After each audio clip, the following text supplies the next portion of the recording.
بسم الله الرحمن الرحيم. مع حضراتكم مستر محمد الصرفي. ان شاء الله هنكمل عندنا الدرس بتاعنا اللي هو The Circulatory System اللي هو في Unit 2 Lesson 1. اوكي، النهارده هنتكلم على Part Number 2 اللي هو بيتكلم على اللي هو البلد. Part Number 1 اتكلمنا عندنا عن اللي هو الهارت. اوكي، واتكلمنا على البلاد فيسز. هنتكلم دلوقتي على اللي هو الايه البلد. Blood it's a red liquid. It's a red liquid. Its structure is بيتكون عندنا من ايه؟ في عندنا اول حاجة اللي هي red blood cells. red blood cells. اوكي، they are red cells. هم عبارة عن red cells without nuclei. They are red cells. هم عبارة عن خلايا بس خلايا مفيش فيها نواة. اوكي. This is their description. اوكي، their function. الفانكشن بقى بتاعها دلوقتي عبارة عن ايه؟ they carry oxygen. they carry oxygen. الوظيفة بتاعت الريد بلاد سيلز بتعمل ايه؟ they carry oxygen from lungs to all body cells. they carry oxygen from lungs to all body cells. اوكي. what else؟ ايه كمان؟ they carry carbon dioxide. they carry carbon dioxide from body cells to lungs. يبقى عندنا الفانكشن بتاعت اللي هو الريد بلاد سيلز ممكن نلخصها كده في حاجتين. they carry carbon dioxide from lungs to all body cells and return with carbon dioxide from body cells to lungs. اوكي.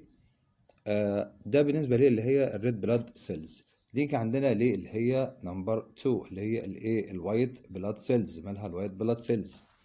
they are white cells with different forms of nuclei. عندها اشكال مختلفه من nuclei من النواه. طب their function وظيفتهم بيعملوا ايه؟ they defend بتدافع. they defend body against microbes by attacking them. هي بتدافع عن الميكروبات، بتدافع عن الجسم ضد الميكروبات. زي بالظبط كده القوات المسلحة بتاعت ايه؟ بتاعت بلدنا بتعمل ايه؟ بتدافع عن ارض البلد ضد الاعداء. they defend the body against microbes by attacking them. هي بتروح تهاجم الميكروبات. طيب ده بالنسبة ليه اللي هي الوايت بلاد سيلز.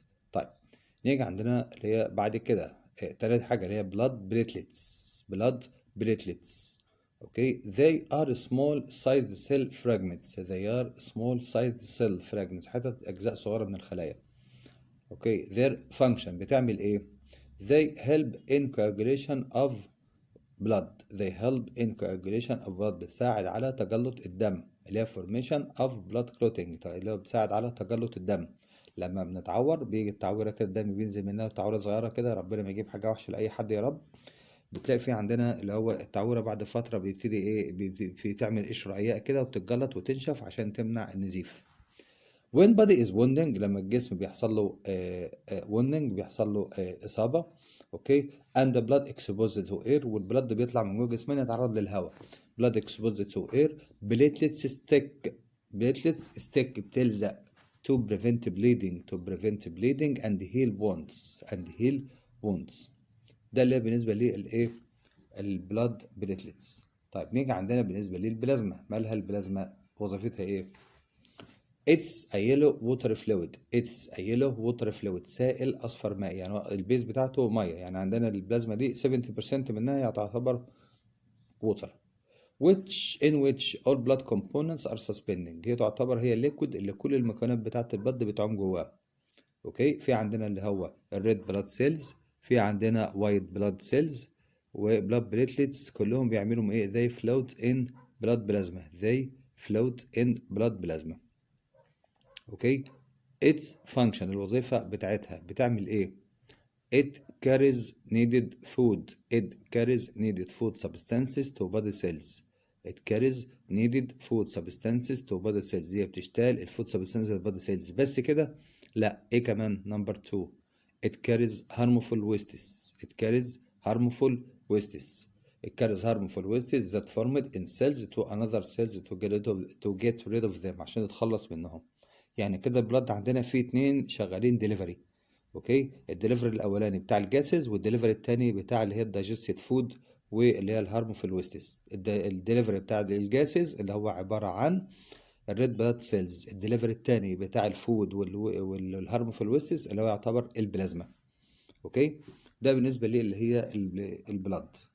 اوكي، في عندنا جيفيزن بيقول عندنا blood platelets are very important. ليه why blood platelets are very important? Because they help in coagulation of blood when the body is bonding. Because they help in coagulation of blood when the body is bonding. ده الجيفيزن الاولاني. الجيفيزن الثاني بيقول عندنا blood is a fluid. هو ليه fluid؟ سائل liquid يعني due to presence of plasma which is a water fluid. هي عبارة عن watery fluid. اوكي. بالنسبة للفانكشن of blood الملخص بتاعها number A the transfer and delivery of material to the cells to all body parts. مين اللي بيعمل الكلام ده؟ لسه قايلينهم من شوية red blood cells والبلازما. red blood cells they carry oxygen and carbon dioxide بتشتري الأكسجين والكربون دايوكسيد. طب البلازما transport food or digested food, vitamins, salts and harmful waste products formed in cells. طيب number B the defense and protection of the body. الدفاع وحماية الجسم. اللي بيعمل الكلام ده white blood cells attack microbes that cause diseases to human. ده الوايت blood cells. طيب blood platelets help to the heal to heal the wounds. طيب blood distributes بيوزع and keeps وبيحافظ على مين؟ على temperature درجة حرارة الجسم. the temperature of human constant. blood distributes and keeps temperature of body constant. بيحافظ على درجة حرارة الجسم انها بتكون ثابتة. اوكي. Now we'll talk about the path of blood through the body. وده برضه موجود عندنا في اللي هو الفيديوهات. هتسيبكم تتفرجوا عليه بس في اخر الفيديو بتاعنا او في اخر الشرح بتاعنا. اوكي. في عندنا اللي هو بيقول the blood carrying carbon dioxide. البلد اللي فيه كربون دايوكسيد reaches from all body parts to left atrium. بيجي على to the right atrium. Again the blood carrying carbon dioxide reaches from all body parts to right atrium through superior and inferior vena cava. This is number 1. Number 2 the blood flow to right ventricle through valve. البلد بيروح على right ventricle عن طريق الفالف. This is number 2. Number 3 the right ventricle contract pumping blood to the two lungs through pulmonary artery عن طريق pulmonary artery. اوكي. طيب ومن البلمونري artery بيحصل ايه؟ inside two lungs. Number 4 inside two lungs carbon dioxide is exchanging with oxygen. الكربون دايوكسيد بيروح بيتغير بالاكسجين. يعني getting rid of carbon dioxide, the blood get rid of carbon dioxide and return with oxygen. بيرجع معاه اكسجين بس ما يرجعش على فين؟ على اللي هي على right side of the heart. امال بيرجع فين؟ طيب number 5 blood rich in oxygen. البلد اللي فيه oxygen blood rich in oxygen اللي ممكن نقول عليه oxygenated blood return to left atrium through 4 pulmonary veins then it flow to the left ventricle through valve. يروح على الفالف. the left ventricle contract pumping blood rich in oxygen to all body cells. again number 6 the left ventricle contract بيعمل contract بينقبض ويعمل pumping blood rich in oxygen to all body cells through largest artery عن طريق الارتر الكبير اللي هو اسمه aorta.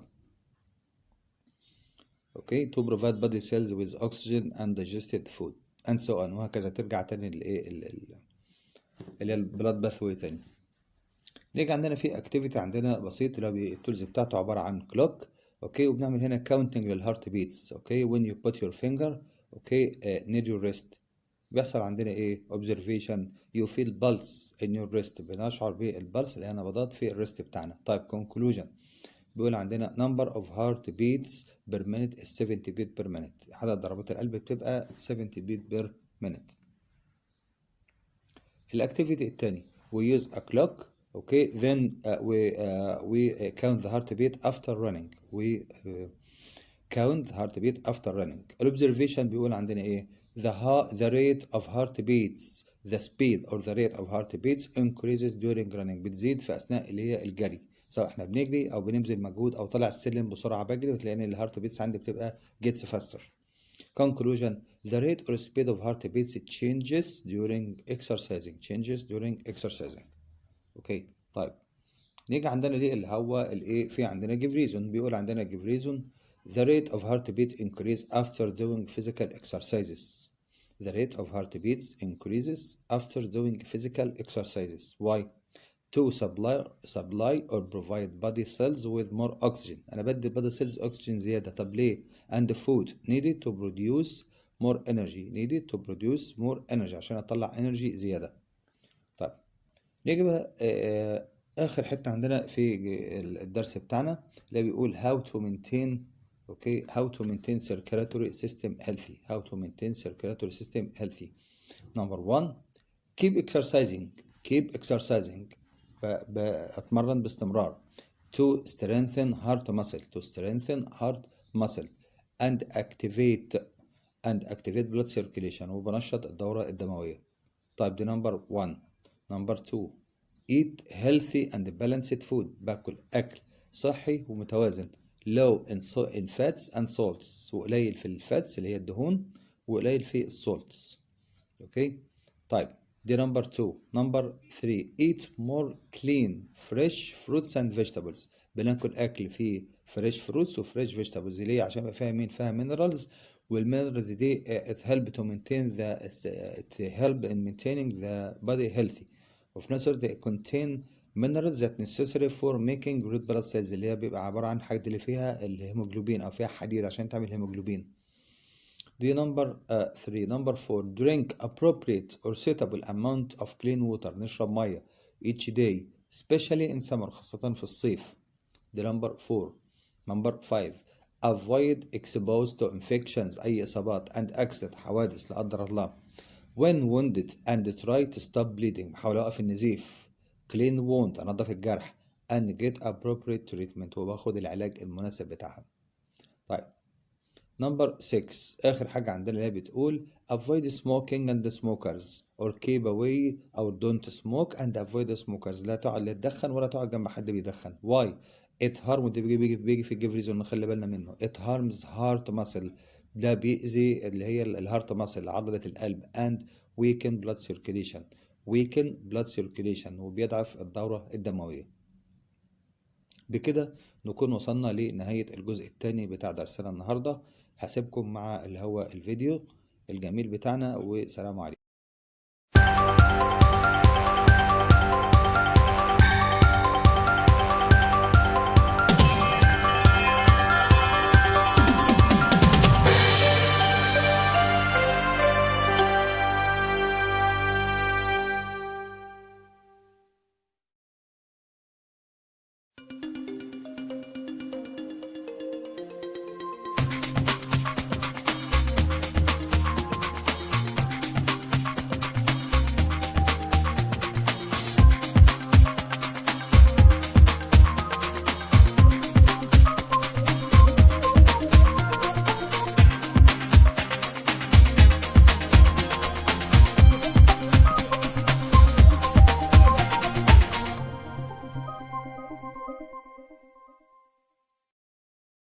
More than 30 years of manned space travel has taught us that virtually every system in the human body is affected by the microgravity of space. Besides the issues you're probably already aware of, such as decreased muscle and bone mass, astronauts also experience circulatory problems, such as arrhythmias or abnormal heartbeats. They also suffer from anemia, a reduced number of red blood cells that carry oxygen to the tissues. And after just 2 weeks of spaceflight, 20% of returning astronauts experience difficulty standing up without getting dizzy, a condition called orthostatic intolerance. The longer they stay in zero gravity, the more pronounced are the effects. By studying the impact of virtual weightlessness on the circulatory system, scientists have learned a lot about how it functions on Earth. In this program, we'll take a look at the organs and processes involved in the human circulatory system and find out what scientists have learned.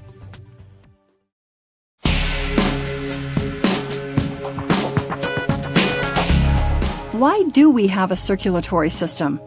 Basically, we are a multicellular organism.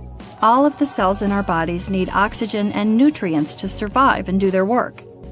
In simple one-celled organisms like the amoeba or paramecium, this is accomplished through a process called diffusion.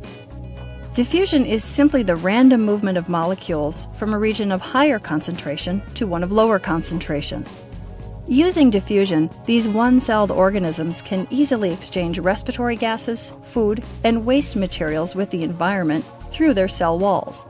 But diffusion only works well over short distances. Large multicellular organisms like human beings need a rapid delivery system to bring the molecules of oxygen and nutrients close enough to each of our cells for the diffusion process to work. And that's the role of the circulatory system. The circulatory system consists of blood contained in a network of vessels called the vascular system that's connected to a pump, the heart. The left side of the heart receives oxygenated blood from the lungs and pumps it to cells and tissues throughout the body. The blood then returns to the right side of the heart. This is called the systemic circuit. From the heart, blood flows through large muscular arteries, then into smaller and smaller arteries, then arterioles, and finally through capillaries. It's in the capillaries where the diffusion process works to exchange molecules of oxygen and nutrients for carbon dioxide and other waste products of nearby cells. After leaving the capillaries, blood is collected into venules, the smallest of the veins, then into veins of increasing size until it reaches the heart. The right side of the heart receives blood returning from the tissues and pumps it toward the lungs.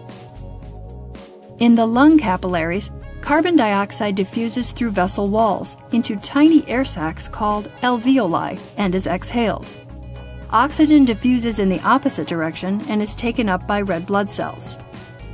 This oxygenated blood then returns to the heart, completing the pulmonary circuit. In both the pulmonary and systemic circuits, arteries carry blood away from the heart and veins bring it toward the heart.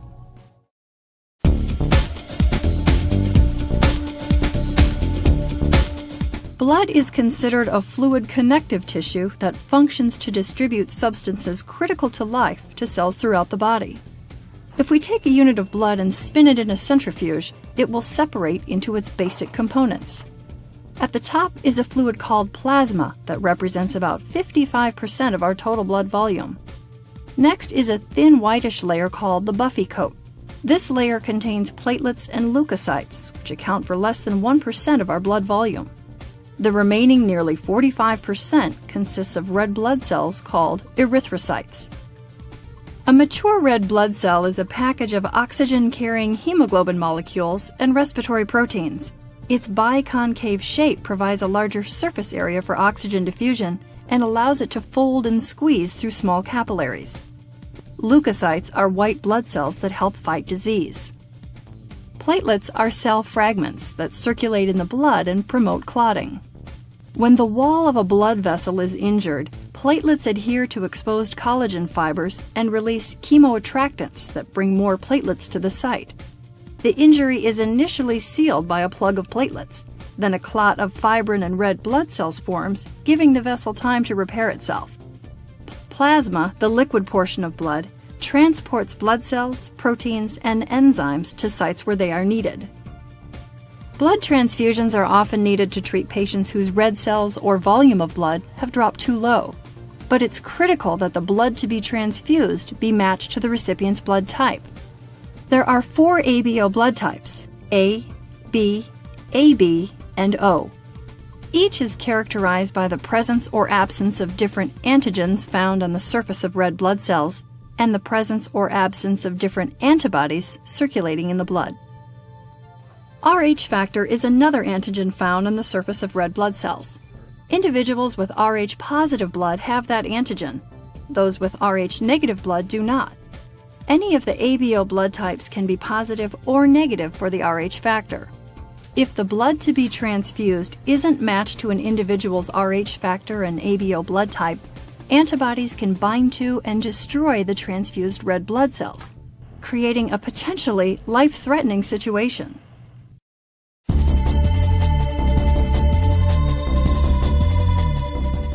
Red blood cells are packed with hemoglobin, an iron-containing protein molecule that transports oxygen. Each red blood cell is estimated to hold about 280 million hemoglobin molecules. And each hemoglobin molecule can bind up to 4 oxygen molecules. Affinity is the term used to describe hemoglobin's ability to bind oxygen. Once one molecule of oxygen is bound, it's easier for hemoglobin to bind others. This is called cooperative binding. Capillaries deliver oxygen and nutrients close enough to individual cells for the diffusion process to work. Outside the capillary, cells are at rest, and so they don't require much oxygen. Oxygen partial pressure there is at about 40 millimeters of mercury, only slightly lower than it is inside the capillary. Hemoglobin molecules react accordingly, releasing only one of their 4 molecules of oxygen. When a person is active, cellular respiration increases. More oxygen is used to make energy. As a result, there is an oxygen deficiency in these tissues, and the partial pressure of oxygen falls. A typical partial oxygen pressure in this situation is about 20 millimeters of mercury, which would be substantially lower than within the capillary. Hemoglobin responds to this situation by losing its affinity for oxygen and releasing about 3/4 of its load. These oxygen molecules diffuse out through the capillary walls and into the tissue cells. Also, the concentration or partial pressure of carbon dioxide, a waste product of cellular respiration, has increased in the tissues outside the capillary. This increases hemoglobin's affinity for CO2 molecules, and it binds them in place of the oxygen it's given up. The red cells leave the capillaries and travel through a series of venules and veins back to the heart, completing the systemic circuit. From the heart, the deoxygenated blood is pumped to the lungs. In the lung capillaries, hemoglobin loses its affinity for carbon dioxide, allowing the CO2 molecules to diffuse into the lungs. This happens because the partial pressure of carbon dioxide in the lung is lower than it is in the capillary. At the same time, partial oxygen pressure in the lungs is significantly higher than in the capillary. This pushes oxygen molecules to diffuse from the lung to the capillary where hemoglobin binds them. From the lungs, the oxygenated blood returns to the heart, where it will be pumped again throughout the body to supply tissues with the oxygen they need for respiration.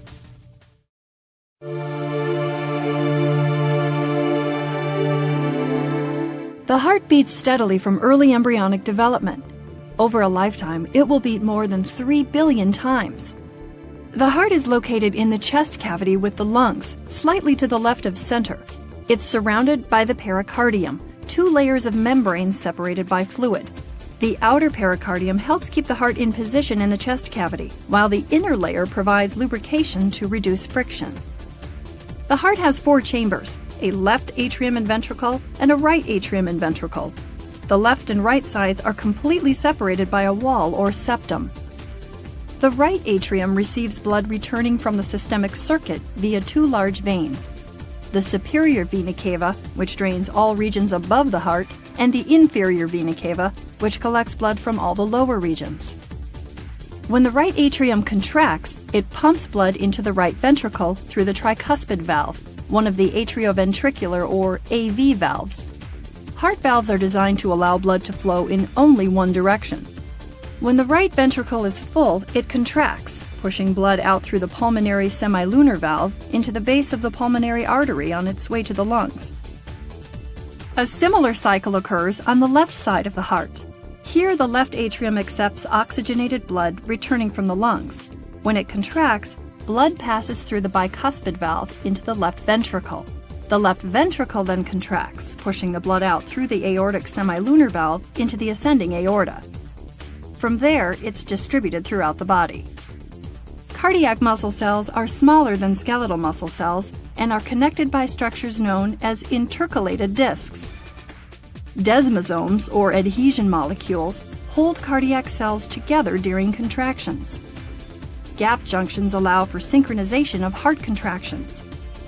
The cells of the heart muscle need oxygen and fuel just like any other cells, but they don't get them from the blood that the heart is pumping. Instead, the needs of heart cells are met by the coronary arteries that branch off either side of the ascending aorta.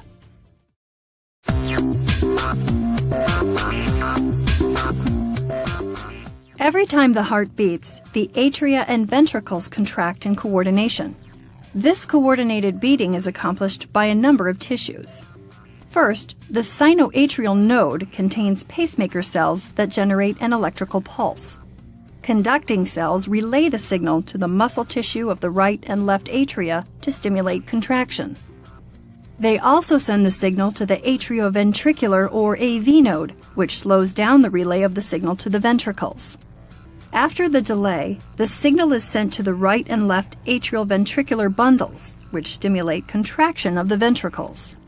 This delay is critical to allow the atria adequate time to contract down on the blood they contain and force open the AV valves to fill the ventricles before the ventricles contract. Any damage to the conducting system of the heart leads to a loss of coordination and a diminished heart function. We see arrhythmias such as tachycardia, where the heart beats very rapidly in an uncoordinated way, so it loses its ability to effectively pump blood.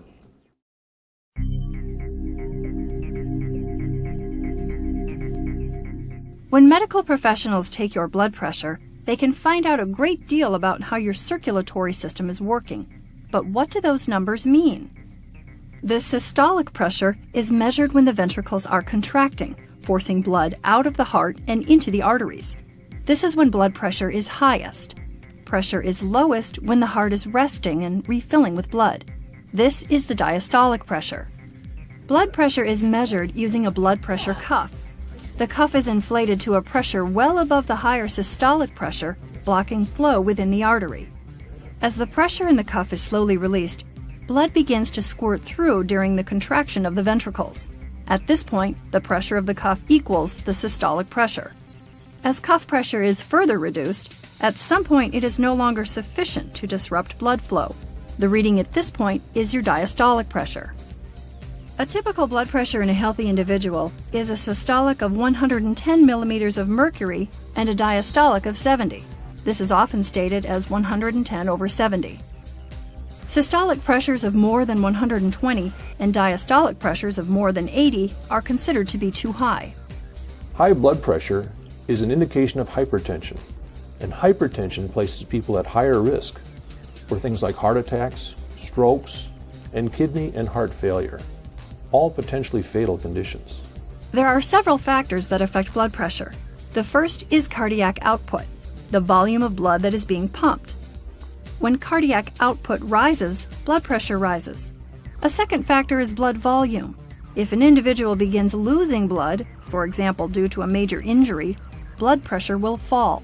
Loss of pressure can mean insufficient blood flow and a lack of oxygen to the tissues, which can cause permanent damage, even death. It's very important to restore blood volume and blood pressure as soon as possible to provide oxygen to these tissues. The body automatically takes action to increase blood pressure. Vessels vasoconstrict, in other words, their diameters get smaller. This increases the friction between the blood and the vessel walls. That friction is called total peripheral resistance, or TPR. As TPR increases, blood pressure increases.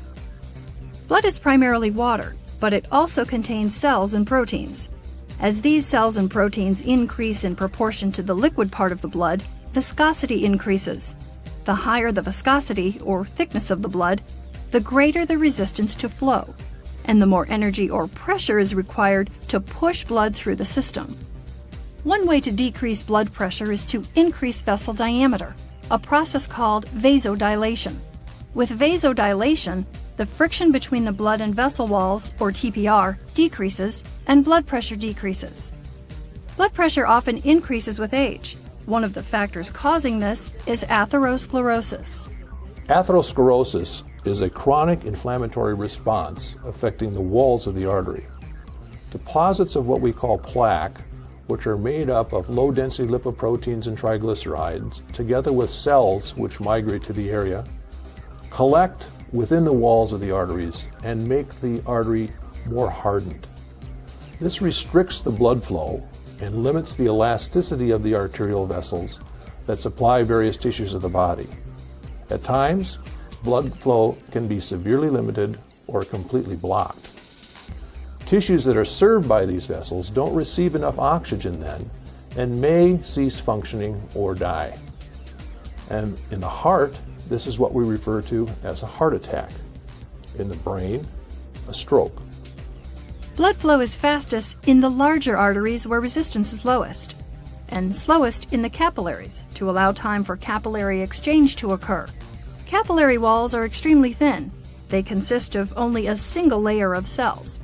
Water, oxygen, glucose molecules, and amino acids can pass between the cells of the capillary wall into the interstitial compartment, which is the fluid surrounding the tissue cells. This type of diffusion is called filtration, and it occurs when pressure in the capillary is greater than in the interstitial compartment. Reabsorption is the movement of carbon dioxide, fluids, and waste products from the interstitium back into the capillary. Reabsorption occurs when the concentration or pressure of a specific element is greater in the interstitial compartment than in the capillary. Filtration is higher on the arterial side, and reabsorption is greater on the venous side. There are several ways in which the circulatory system can adjust to the changing needs of body tissues. Some control occurs locally. For example, when a particular tissue is active, carbon dioxide and other byproducts of cell respiration build up. Their presence causes the precapillary sphincter, a muscular ring around the vessel, to dilate and allow blood to flow into the affected area. This form of control is called autoregulation. There is also neural control of the circulatory function through the medulla oblongata in the brainstem.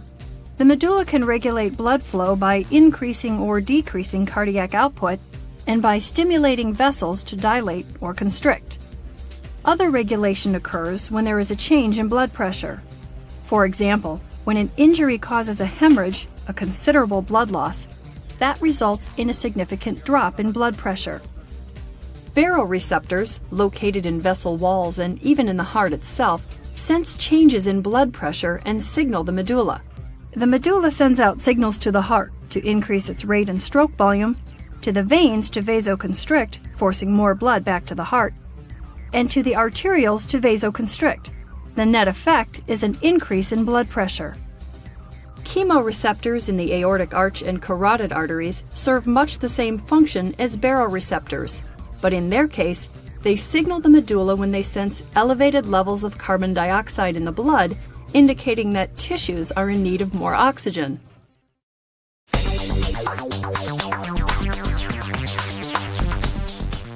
Exercise demands more oxygen and more blood flow to the coronary arteries that supply the heart, to the exercising muscles, and to the skin. The muscles and heart require more oxygen for their increased activity levels, and the increased flow to the skin helps unload excess body heat. To meet this demand, blood flow output must increase from 5 liters per minute to as high as 35 or 40 liters per minute during vigorous activity. This is partially accomplished through vasodilation of the vessels that supply these tissues. At the same time, arteries that supply blood to areas such as the digestive system and the kidneys are constricted because these systems are not needed during exercise. Venous return of blood to the heart must also increase. This is aided by contraction of the skeletal muscles and respiratory pumps, as well as by vasoconstriction of the veins. With years of physical exercise, long-term changes in circulatory function can occur. Maximum cardiac volume is increased because the ventricular walls thicken and contract more forcefully to eject more blood with each beat. The heart doesn't have to beat as fast for a given level of exercise. Venous return is enhanced through an overall increase in blood volume, and muscles use oxygen and fuel more efficiently, improving their endurance. As you've seen, the circulatory system is a complex and highly efficient delivery system that readily responds to your body's changing needs. A healthy circulatory system is critical to your overall health and well-being. And whether life keeps you here on Earth or takes you out into space, knowing more about your circulatory system can help keep it healthy and working for you.